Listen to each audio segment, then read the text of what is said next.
안녕하세요. 영상을 시작하기 전에 준비할 것이 있습니다. HAB 주가 데이터, 그리고 주가 예측에 사용될 코드들입니다. 모델은 RNN의 특수 모델인 LSTM입니다. 우리가 주가 예측에 RNN을 쓰는 이유는 무엇일까요? 누군가 캔들 하나를 주고서 다음날 주가를 예측하라고 하면은 당황스럽고 난감할 것입니다. 캔들이 여러 개인 차트를 펼쳐놓고 앞에 지지와 저항도 보고 5일선, 21선, 60일선도 보고 그래야 느낌이 오지 캔들 하나만 보고 어떻게 맞추라고 하느냐? 그래서 주가 예측할 때 RNN을 쓰는 것입니다. 인간은 과거 정보 하나로 세상을 이해하지 않습니다. 여러 개의 과거 정보들을 연결하여 세상을 이해합니다. RNN과 LSTM의 차이점은 단기 메모리만 있느냐, 장기 메모리도 있느냐의 차이입니다. 5일치 차트만 볼 것인가, 60일치 차트도 볼 것인가입니다. 당연하게 또 5일치보다 60일치 차트도 고려하는 모델이 더 주가 예측을 잘할 것입니다. 물론 급등주같이 단기간에 시세가 나는 종목들의 주가는 RNN도 굉장히 잘 맞출 것입니다. 왜냐하면 예측하는 기간이 짧기 때문이죠. 조금 더 예를 들어 보도록 하겠습니다. 이런 문장이 있습니다. The clouds are in the 음음에 들어갈 단어는 당연히 안 봐도 sky입니다. 하늘에 구름이 있으니까요. 자, 그런데 I grew up in France 블라블라블라 점점점점 어쩌고 저쩌고 그래서 I speak 이러면은 여기에서 음은 물론 프렌치인데 이 프렌치를 맞추기 위한 단서 힌트는 맨 앞에 문장에 나와 있습니다. RNN은 하늘의 구름은 잘 맞출 것입니다. 짧기 때문이죠. 그런데 프랑스는 맞추기 힘들 겁니다. 길기 때문이죠. 그래서 문장 저 앞에 있는 단어를 가져와서 뒤에 단어를 맞추기 위해서는 장기 메모리가 있는 모델인 LSTM을 사용하는 것입니다. RNN은 메멘토입니다. 금붕어죠. 여기서 금붕어는 기억력이 짧다는 예시입니다. 진화는 적응이므로 금붕어도 자신이 처한 환경에서 생존과 번식을 잘해왔습니다. RNN도 분명 생존에 훌륭합니다. 하지만 인간은 금붕어를 어항 속에 넣고 키웁니다. 그 이유는 LSTM이 인간이기 때문입니다. 롱텀 메모리는 중요합니다. 지능이 높은 코끼리, 인간은 모두 장기 메모리가 좋습니다. 한마디로 기억력이 좋다는 거죠. 생존에 유리할 뿐 아니라 이 지구를 지배합니다. 인간은 문서로 후대에 지식들을 전수합니다. 종이라는 매개체를 통해 극단적인 장기 메모리를 구축했습니다. 그래서 인간은 만물의 영장이 된 것입니다. 장기 메모리를 가지면 생존에 유리합니다. 정말 오래전에 경험했던 혹은 할머니에게 들었던 과거 경험에 대한 지식을 통해 우리는 미래의 위험을 피할 수 있습니다. 예를 들면 새가 낮게 날면 비가 오니 멀리 나가지 말고 동굴 속에 불을 피울 준비하고 숨어 있어라, 이런 것이죠. 이런 지혜는 학습이 오래 걸립니다. 새가 낮게 나는 것과 비가 오는 것의 상관관계를 파악하기에 데이터가 충분해야 하고 몇 년에서 몇십 년이 걸릴 수가 있죠. 그래서 사실상 젊은 신세대는 알지 못하는 세대를 건너뛴 장기 메모리입니다. 상식적으로 내가 어렸을 때 겪은 기억을 떠올려서 위험을 회피하는 문제를 넘어서 내 이전 조상들이 겪은 경험들을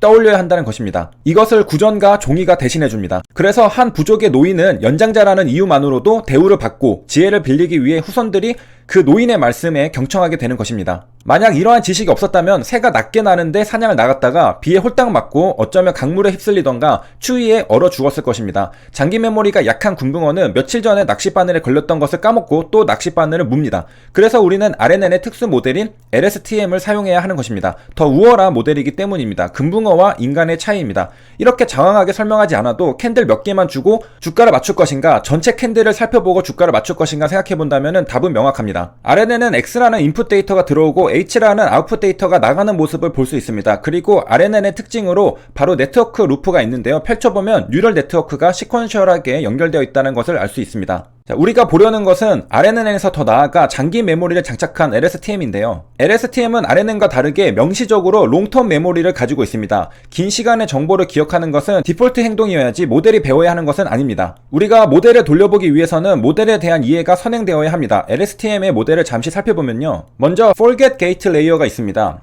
기억할지 지울지 결정하는 것이죠. 시그모이드 함수이므로 0에서 1의 값을 가집니다. 0은 지운다, 즉 기억하지 않겠다라는 것이고 1은 전부 기억한다, 가지고 가겠다라는 뜻입니다. 예를 들어 이전에 셀 스테이트에 성별 주어가 와서 다음에 올 단어로 he나 she 등의 대명사를 준비하고 있었다고 하는데 갑자기 xt라는 새로운 인풋을 보니 책이라는 새로운 주어가 나타났다면은 성별을 지칭하려고 준비하고 있었던 he나 she는 지워야겠죠. 대신 it을 준비해야 할 것입니다. 식을 보면 ft와 셀 스테이트를 연산해주죠. ft는 ht-1과 xt에 weight를 주고 bf를 더합니다. 우리가 흔히 아는 모양이고 여기에 시그모이드 함수를 적용하면 결과값은 0에서 1이 나옵니다. 이걸 셀 스테이트와 연산해주는 것입니다. 이것이 바로 forget gate layer입니다. 셀 스테이트라는 것은 가장 상단에 있어 네트워크를 거치면서 우리와 함께 쭉 함께 가는 것이라고 생각하면 되겠습니다. 앞에 forget gate layer에서는 이전의 데이터를 기억 기억할지 지울지 정했다면은 다음 단계는 새로운 정보를 저장할지 지울지 결정하는 단계입니다. 이것을 인풋 게이트 레이어라고 부릅니다. 앞에서 책이라는 정보가 나왔으므로 성별에 대한 정보는 지우고 책에 대한 대명사,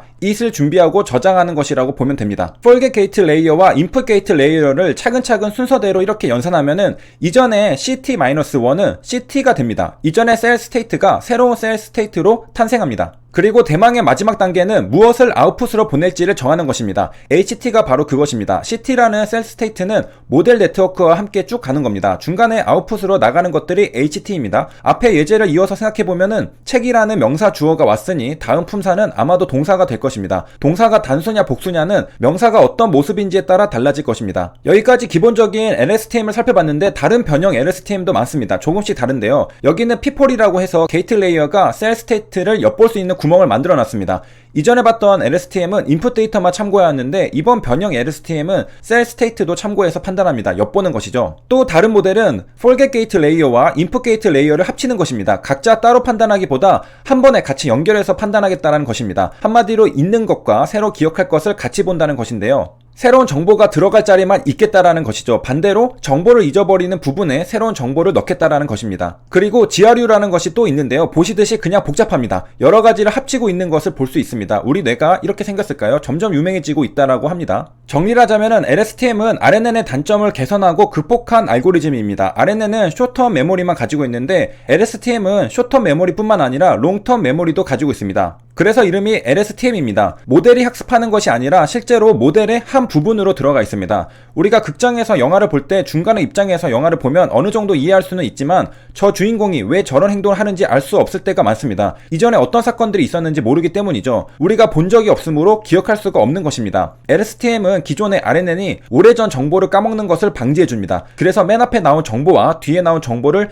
연결해줍니다. 이해도가 높아지는 것이죠. 우리 인간이 단순 정보의 나열을 어려워하고 이야기를 좋아하는 것도 마찬가지 이유입니다. 자료가 연결되면 정보가 됩니다. 이해할 수가 있는 것이고 예측력이 높아집니다. 이런 관점에서 LSTM은 우리 뇌가 작동하는 것과 상당히 유사합니다. 경험하는 주식 투자자가 종목의 전체 차트를 보면서 흐름을 보고 투자 판단을 내리는 것도 이와 비슷할 것입니다. 단기적으로만 차트를 보면 그 문맥을 이해하기 힘들 때가 많습니다. 그래서 우리가 일봉만 보는 것이 아닌 주봉과 월봉, 때에 따라서는 연봉도 봅니다. 맨 앞에 장기적인 정보도 함께 보는 것이죠. 그래야 그림이 그려지는 것입니다. 신기하게도 최근의 차트에서 지지와 저항을 그려보면 몇 달 전, 몇 년 전의 차트의 지지와 저항과 일치하는 현상을 많이 보게 됩니다. 이것만 봐도 분명 이전의 주가 흐름은 현재 주가 흐름에도 영향을 주고 있다는 것을 관찰할 수 있습니다. 이쯤 되면 HAB 주가를 LSTM으로 한번 돌려보고 싶은 생각이 들죠. 성배를 손에 넣는 기분일 것입니다. HAB 주가 데이터도 확보하고 LSTM 이론의 논리도 깔끔하고 코드도 완벽합니다. 근데 일반인은 절대 이 결과를 알 수 없는 이유가 있습니다.